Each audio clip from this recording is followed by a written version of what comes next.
এই আইসক্রিমটা বানানো হয়েছে একদম ফ্রেশ লিচু আর নারকেল দিয়ে।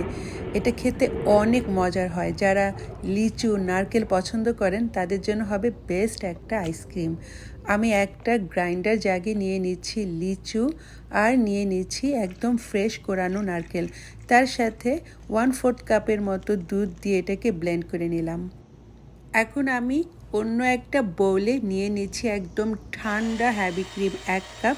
তার সাথে 1/4 কাপ দিয়েছি পাউডার সুগার। তারপর এটাকে একটু মিক্স করে নিলাম। তারপরে দিয়ে দিলাম এখানে সেই ব্লেন্ড করা নারকেল আর লিচু। আর এটার কনসিস্টেন্সিটা কিন্তু এরকম হতে হবে, খুব বেশি ঘন করা যাবে না। আর দিয়ে দিয়েছি সামান্য লিচু কুচি, আপনারা চাইলে সাথে নারকেলের টুকরো দিতে পারেন। এরপর যে বক্সটাতে আইসক্রিম বানাবো সেখানে পুরো মিশ্রণটা ঢেলে দিলাম। ওপর দিয়ে একটা প্লাস্টিক দিয়ে দিলাম যাতে করে ওপর দিকে কোনোভাবে বরফের মতো জমে না যায়। এরপর প্রায় 8 ঘন্টা কিংবা সারা রাত রেখে দিতে পারেন। এরপর এখন আইসক্রিমটা সার্ভ করে নিচ্ছি। আমি ওপরে একটু ক্যারামেল সস দিয়ে দিলাম। অনেক মজার হয় এই আইসক্রিমটা।